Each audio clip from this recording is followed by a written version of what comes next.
Hello friends, welcome to my channel dream IAS. આ ચેનલની શરૂઆત મેં વર્ષ 2023માં કરી હતી. યુપીએસસી અને જીપીએસસી એસ્પિરન્ટને ગુજરાતીમાં કરંટ અફેર મળી રહે તે માટે, but due to personal reasons મેં તેને સ્ટોપ કરી દીધી હતી.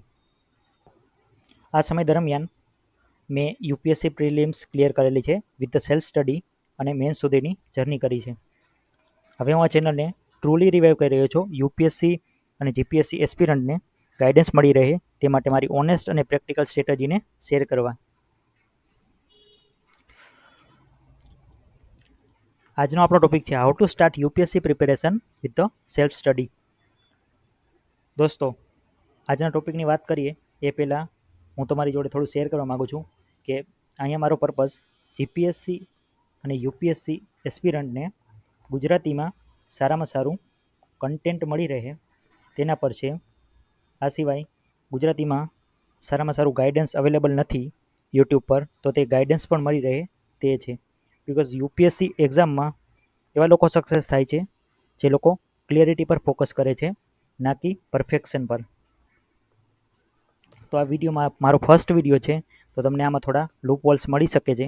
તો વિડીયોના અંતે તમારો ઓપિનિયન જરૂરથી આપજો કે આ વિડીયોમાં શું ઇમ્પ્રુવમેન્ટની જરૂર છે, જેથી હું સારામાં સારું કન્ટેન્ટ આ ચેનલ પર લાવી શકું. અને એક વાત ખાસ યાદ રાખજો, આ વિડીયોમાં આપણું ફોકસ છે ક્લિયરિટી પર, ના કે પરફેક્શન પર. હવે આપણા ટોપિકની શરૂઆત કરીએ કે સેલ્ફ સ્ટડીથી તૈયારી કેવી રીતે સ્ટાર્ટ કરવી. તો પહેલાં ટોપિકની વાત કરીએ પહેલાં સેલ્ફ સ્ટડીની વાત આવે તો લોકોને હંમેશા ઇમ્પોસિબલ લાગે. It is always Sam's impossible until it is done. એટલે મિત્રો, જ્યાં સુધી કોઈ કાર્યને પૂર્ણ કરવામાં ના આવે કે અધૂરું હોય ત્યાં સુધી તે ઇમ્પોસિબલ જ લાગે. એટલે હું પણ એક સ્ટેજે તમારી જેમ એસ્પિરન્ટ જ હતો. ત્યારે મેં સેલ્ફ સ્ટડીની શરૂઆત કરી ત્યારે મને પણ બધું ઇમ્પોસિબલ જ લાગતું હતું, જ્યાં સુધી મને ખબર નહોતી કે કઈ બુક વાંચવી, કઈ ક્રોનોલોજીમાં વાંચવી, કયો સબ્જેક્ટ વાંચવો, CSET માટે શું કરવું, એસે ક્યાંથી પ્રિપેર કરવો. ત્યારે મને બધું ઇમ્પોસિબલ જ લાગતું હતું. પણ with the sheer hard work and discipline I am able to clear prelims and given mains. I got confidence કે આ એક્ઝામમાં શું વર્ક કરે છે અને શું વર્ક નથી કરતું. તો I will share everything with you. જો તમે કોલેજમાં છો, if you are college student, તો કોલેજના સમયથી જો તમારા માઇન્ડમાં હોય કે તમારે આગળ જઈને યુપીએસસી અથવા જીપીએસસીની તૈયારી કરવી છે, તો તમારે શાના પર ફોકસ કરવું જોઈએ. પહેલાં વાત કરીએ તો તમારે ઇમિડિયેટલી ન્યૂઝપેપર વાંચવાની શરૂઆત કરી દેવી જોઈએ. એટલે ન્યૂઝપેપરમાં ખાલી તમારે હાઇલાઇટ્સ પર ફોકસ કરવાનું, ડીપમાં જવાની જરૂર નથી. અને આ માટે તમે હિન્દુ અથવા ઇન્ડિયન એક્સપ્રેસ વાંચી શકો છો. મિત્રો, હિન્દુમાં લેંગ્વેજ થોડી તમને ટફ લાગી શકે છે, પણ ઇન્ડિયન એક્સપ્રેસમાં લેંગ્વેજ થોડી ઇઝી હશે.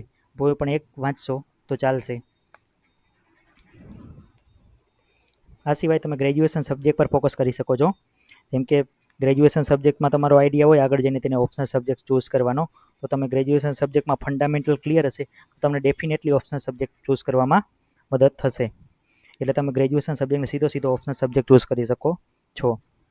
આ સિવાય ઘણા બધા લોકો કોલેજ સમય દરમિયાન એક્સ્ટ્રા કરિક્યુલર એક્ટિવિટીને નેગ્લેક્ટ કરતા હોય છે. એ નેગ્લેક્ટ કરતા હોય એ લોકોને ઇન્ટરવ્યૂમાં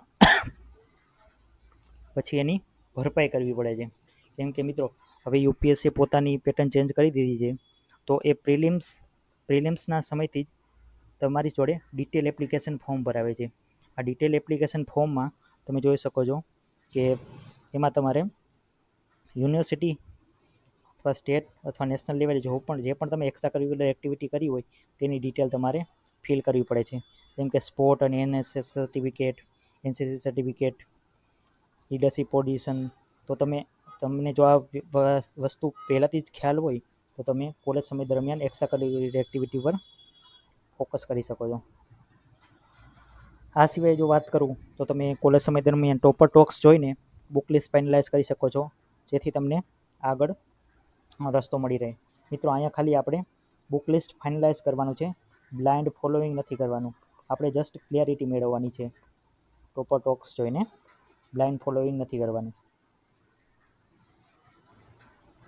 હવે આગળ વાત કરીએ કે ગ્રેજ્યુએશન કમ્પ્લીટ કર્યા પછી આગળ ફૂલ ટાઈમ સ્ટડીમાં કેવી રીતે સ્વિચ કરવું. તો આના માટે તમે ન્યૂઝપેપર રીડિંગની હેબિટ કન્ટિન્યુ કરો, પણ પહેલાં તમે ન્યૂઝપેપરમાં ખાલી હાઇલાઇટ જોતા હતા, હવે તમારે ડિટેલમાં ન્યૂઝપેપર વાંચવાનું, ખાસ કરીને એડિટોરિયલ. આ સાથે તમે સિલેબસને રિમેમ્બર કરી લો અને સિલેબસ સાથે ન્યૂઝપેપરને અલાઇન કરીને વાંચો, જેથી તમારી ક્લિયરિટી આગળ વધતી રહે.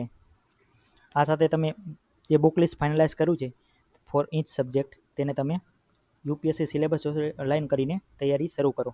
હવે ઘણા મિત્રોના માઇન્ડમાં એ કન્ફ્યુઝન હોય કે બુક લિસ્ટને કઈ બુકને કઈ ક્રોનોલોજીમાં વાંચવી, પહેલાં કયો સબ્જેક્ટ વાંચવું. તો એના માટે મેં એક મારું try and tested book list છે, જે ક્રોનોલોજીમાં આગળ હું તમને સમજાવીશ. એ ક્રોનોલોજીમાં તમે વાંચશો તો તમને બધા જ સબ્જેક્ટ ક્લિયર થઈ જશે. ફર્સ્ટ લોજિકલ સ્ટાર્ટ છે મિત્રો, પોલિટીથી શરૂઆત કરવી. અને પોલિટીમાં પણ જે લોકોનું બેઝિક ક્લિયર નથી એ લોકો 2 એનસીઆરટી છે, 9th અને 10thની, એનાથી શરૂઆત કરી શકે છે. 9th અને 10thની પોલિટીની એનસીઆરટીમાં તમને વર્લ્ડ પોલિટીના અલગ અલગ ચેપ્ટર મળશે. તેમાં તમને ડેમોક્રેસી શું છે, રાઇટ શું છે, એ બધું ક્લિયર થશે. આથી તમારો ઇન્ટરેસ્ટ વધશે અને તમને રેફરન્સ બુક સમજવામાં સરળતા રહેશે. આ પોલિટી કમ્પ્લીટ કર્યા પછી તમે સ્વિચ કરી શકો છો એમ પોલિટી લક્ષ્મીકાંત. મિત્રો, આ M polity Indian polity by M Laxmikanth વાંચવાની એક રીત હોય છે, જે તમે ઈચ્છતા હોય તો હું એના પર વિડીયો બનાવી શકું છું. કમેન્ટ બોક્સમાં જરૂર બતાવજો, જરૂર જણાવજો કે તમે એમ પોલિટી લક્ષ્મીકાંતને કઈ રીતે વાંચવી, તેના પર વિડીયો જોઈએ છે કે નહીં. એટલું કમ્પ્લીટ કર્યા પછી તમે નેક્સ્ટ સબ્જેક્ટ તરીકે ઇકોનોમીને સ્ટાર્ટ કરી શકો છો. ઇકોનોમી સ્ટાર્ટ કરો તો ઇકોનોમીમાં પહેલાં ક્લાસ 11th અને 12thની એનસીઆરટી વાંચવી. એમાં ક્લાસ 11thની એનસીઆરટી ઇન્ડિયન ઇકોનોમી ડેવલપમેન્ટ, તેમાં તમને ઇન્ડિયન ઇકોનોમી વિશે પાસ્ટમાં જે થયું તે બધું જાણવા મળશે. અને મેક્રો ઇકોનોમી અને માઇક્રો ઇકોનોમી એ 12thની બે એનસીઆરટી છે. તેમાં તમે મેક્રો ઇકોનોમીના કન્સેપ્ટ મળશે અને માઇક્રોના કન્સેપ્ટ મળશે. આ બંને એનસીઆરટી કમ્પ્લીટ કર્યા પછી તમે સ્વિચ કરી શકો છો. આ માટે તમે મૃણાલ સરના નોટ્સ અથવા વિવેકસિંહની બુક એડવાન્સ કન્સેપ્ટ માટે યુઝ કરી શકો છો. અને આ સિવાય જો તમારે એનસીઆરટી ના કરવી હોય અને તમારે કોઈ અલ્ટરનેટિવ જોઈતો હોય, બીજો તમે એનસીઆરટીની લેંગ્વેજ ટફ લાગતી હોય, તો તમે તમિલનાડુ બોર્ડની ક્લાસ 11th અને 12thની બુક છે, જે ખૂબ જ સરળ ભાષામાં અને સારી રીતે બધા કન્સેપ્ટ સમજાવેલા છે, તે પણ યુઝ કરી શકો છો. મિત્રો, પહેલાં પોલિટી અને ઇકોનોમી કમ્પ્લીટ કરવાથી તમને એ ફાયદો થશે કે ધ હિન્દુ અથવા ઇન્ડિયન એક્સપ્રેસમાં જે ન્યૂઝ ચાલતી હશે પોલિટી અને ઇકોનોમીની, તેમાં તમને ક્લિયરિટી વધશે.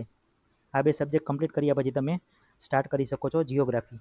જિયોગ્રાફીમાં પણ એક ક્રોનોલોજી હોય છે. પહેલાં 6 થી 10ની એનસીઆરટી કરો, જેથી તમને બેઝિક ક્લિયર થઈ જાય. વર્લ્ડ જિયોગ્રાફીમાં શું છે, ડિફરન્ટ માઉન્ટેન રેન્જીસ. આ 6th, 7th, 8th, 9th અને 10thની એનસીઆરટી પહેલાં કમ્પ્લીટ કરો, એટલે તમારું બેઝિક ક્લિયર થઈ જાય. ત્યાર પછી તમે સ્વિચ કરી શકો છો 11th અને 12thની એનસીઆરટી, જેથી તમને પહેલાં તમે જો ડાયરેક્ટ 11thની એનસીઆરટી વાંચશો તમને લેંગ્વેજ બહુ ટફ લાગશે. બટ તમે 6 અને 10thની એનસીઆરટી કમ્પ્લીટ કરીને પછી 11th 12thમાં સ્વિચ કરશો તો તમને સરળતા રહેશે. આમાં પણ આ જ ક્રોનોલોજીમાં વાંચવી. પહેલાં ફંડામેન્ટલ ઓફ ફિઝિકલ જિયોગ્રાફી વાંચવાની, અને પછી ઇન્ડિયન ફિઝિકલ એન્વાયરમેન્ટ, અને પછી તમે 12thની એનસીઆરટી વાંચો, ઇન્ડિયન પીપલ એન્ડ ઇકોનોમી અને હ્યુમન જિયોગ્રાફી. આટલું જિયોગ્રાફી કમ્પ્લીટ કર્યા પછી પણ તમારા અમુક ટોપિક્સ છૂટી જશે કે અમુક તમને ક્લિયરિટી નહીં મળે અમુક ટોપિક પર, તેમાં ડિટેલમાં ક્લિયરિટી જોતી હોય તો તમે જીસી લિયોંગ, એમાં ક્લાઇમેટના ચેપ્ટર તમે જોઈ શકો છો, જે પાછળના ચેપ્ટર છે. આગળના ચેપ્ટર છે એ બધા લેન્ડફોર્મ વિશે છે, તેમાં થોડી લેંગ્વેજ થોડી ટફ હોય, તો એ આપણે જે એનસીઆરટીમાં કર્યું એ જ કરવાનું, અને બાકી ક્લાઇમેટના ચેપ્ટર તમે આમાંથી જોઈ શકો છો.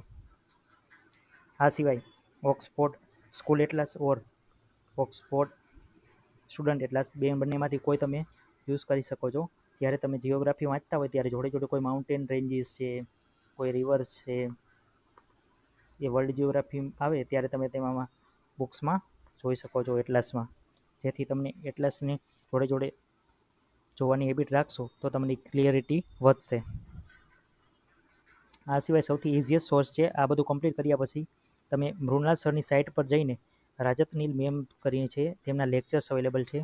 એ 2015માં રેકોર્ડેડ કરેલા હતા, પણ એ પણ હજુ પણ અવેલેબલ છે. એ તમે જોશો તો તમારી ક્લિયરિટી વધશે. હવે મિત્રો, એ જિયોગ્રાફી કમ્પ્લીટ કરશો એટલે તમારું એન્વાયરમેન્ટનું બેઝિક ને એવું બધું થઈ જશે, જેમ કે ક્લાઇમેટ છે, ફોરેસ્ટ છે, એ બધું તમે જિયોગ્રાફીમાં ભણી હશો. તો એ એક લોજિકલ સ્ટેપ એ છે કે જિયોગ્રાફી કમ્પ્લીટ કર્યા પછી તમે એન્વાયરમેન્ટ પર સ્વિચ કરો, અને એન્વાયરમેન્ટ માટે તમે 12થની બાયોલોજીની બુકથી શરૂઆત કરો. જૂની એનસીઆરટી હતી એમાં 13થી 16 ચેપ્ટર હતા પહેલાં, પણ હવે તમારે બાયોલોજીની બુક છે એમાં 11થી 13 ચેપ્ટર જોવાના, જે ઇકોલોજી, ઇકોસિસ્ટમ અને બાયોડાયવર્સિટી કન્ઝર્વેશન પર છે. તેનાથી તમારું એન્વાયરમેન્ટનું બેઝિક થશે. અને ત્યારબાદ રેફરન્સ બુક પર સ્વિચ કરો. રેફરન્સ બુકમાં પણ તમે બેમાંથી કોઈ પણ યુઝ કરી શકો, શંકર આઈએએસ અથવા પીએમએફ આઈએએસ. આ સિવાય હવે આપણે 4 સબ્જેક્ટ થઈ ગયા આપણા: પોલિટી, ઇકોનોમી, જિયોગ્રાફી અને એન્વાયરમેન્ટ. હવે સાયન્સ ટેક માટે તમે 6 અને 10થની એનસીઆરટી યુઝ કરી શકો છો. એમાં પણ આપણે તે વસ્તુ યાદ રાખવાની છે કે આપણે સાયન્ટિસ્ટ નથી બનવાનું, આપણે બનવાનું છે એડમિનિસ્ટ્રેશનમાં જવાનું છે, આપણે આઈએએસ બનવાનું છે. તો કન્સેપ્ટ પર ફોકસ કરજો, ડીપમાં નહીં ઘૂસતા. આ સિવાય એડવાન્સ આ બુકમાં બધા કન્સેપ્ટ તમને નહીં મળે જે યુપીએસસી ક્વેશ્ચન જેના પર પૂછે, તો તમે સિલેક્ટેડ રીડિંગ આમાં રવિ અગ્રવાલની બુકમાંથી કરી શકો છો. આગળ વાત કરીએ તો મિત્રો આપણે હિસ્ટ્રીને લાસ્ટમાં કરશું, કેમ કે હિસ્ટ્રીમાં ફેક્ટ વધારે હોય અને એને યાદ રાખવા પડે. તો આપણે એક્ઝામ નજીક હોય અને ત્યારે વાંચીએ તો આપણે હિસ્ટ્રી ઇઝીલી યાદ રહે બધું. એટલે હિસ્ટ્રીમાં પણ લોજિકલ શરૂઆત આ છે કે તમે પહેલાં મોડર્ન હિસ્ટ્રી વાંચો. હિસ્ટ્રીમાં એન્શિયન્ટ, મિડિવલ અને મોડર્ન 3 હોય, બરાબર? તો આપણે પહેલાં મોડર્ન વાંચવાની. મોડર્નમાં પણ 8ની એનસીઆરટી પહેલાં વાંચવાની, 8 અને 12થનો પાર્ટ 3 વાંચવાનો. 8ની એનસીઆરટી અવર પાસ 3 અને 12થનો theme in India history part 2. Next તમે હિસ્ટ્રી માટે સ્પેક્ટ્રમ, જે રેફરન્સ બુક છે, brief history of modern India. આમાંથી યુપીએસસી દર વર્ષે 4 થી 5 ક્વેશ્ચન પૂછે છે સીધા, તો એ યુઝ કરી શકો છો.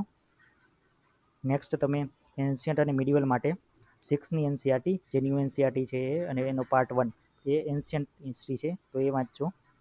આ છે અવર પાસ્ટ 1 અને theme in India history part 1. Next તમે મિડિવલ હિસ્ટ્રી માટે 7થની એનસીઆરટી અને 12થની પાર્ટ 2 વાંચજો, જે અવર પાસ્ટ 2 અને theme in India history part 2 છે. આ સિવાય તમારું આર્ટ એન્ડ કલ્ચર બાકી રહે છે, તો એ આર્ટ એન્ડ કલ્ચર છે એ તમે તમારી એનસીઆરટીમાં તો કવર થઈ જ જશે. 6, 7, 8 અને 12થના પાર્ટ 1, 2 અને 3 વાંચશો તમે, એમાં તમારું આર્ટ એન્ડ કલ્ચર તો કવર થશે જ. પણ તમારે જો હજુ ડિટેલમાં વાંચવું હોય તો ખાલી એક બુક વાંચજો, સિમ્પલ છે. તેમાં 11થની એનસીઆરટી છે, ઇન્ટ્રોડક્શન ટુ ઇન્ડિયન આર્ટ. હવે મિત્રો આટલું તમે કરશો એટલે તમારા પ્રિલિમ્સના બધા જ ટોપિક થઈ જશે. મેન્સના અમુક ટોપિક છૂટશે, જેમ કે આપણે જોઈએ GS1માં હિસ્ટ્રી છે, કલ્ચર છે, જિયોગ્રાફી છે, એ કવર થઈ ગયું. સોસાયટી બાકી રહેશે. પછી GS2 છે, તો તેમાં તમારું પોલિટી કવર થઈ જશે, પણ international relation, social justice, governance એવા ટોપિક બાકી રહેશે. આ સિવાય ઇકોનોમી, એગ્રીકલ્ચરમાં જ ઇકોનોમી આવી જશે, એન્વાયરમેન્ટ કવર થઈ જશે, science and tech, internal security બાકી રહેશે. આ ટોપિકને ક્યાંથી કવર કરવા એ હું સિમ્પલ એક અલગથી વિડીયો બનાવીશ, તેમાં તમને જણાવી દઈશ, જેથી તમારો ટાઈમ વેસ્ટ ના થાય.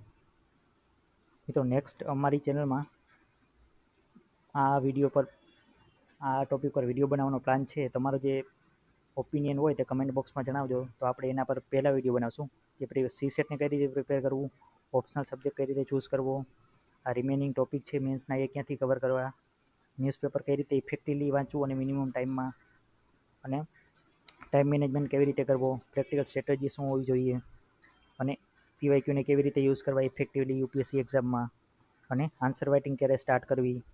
અને આ સિવાય તમે એક્સ્ટ્રા રીડિંગ કરો, એક્સ્ટ્રા રીડિંગથી તમે શું ફાયદો થાય, અને તમે બુક્સ વાંચો તો તેને યુપીએસસી એક્ઝામમાં કેવી રીતે એપ્લાય કરી શકો, જેમ કે એસએનું પેપર છે, એથિક્સનું પેપર છે, તેમાં કઈ રીતે યુઝ કરી શકો, એ વિશે વાત કરશું.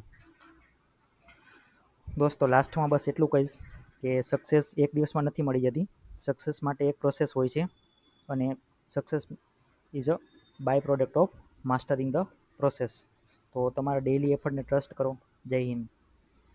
Thank you.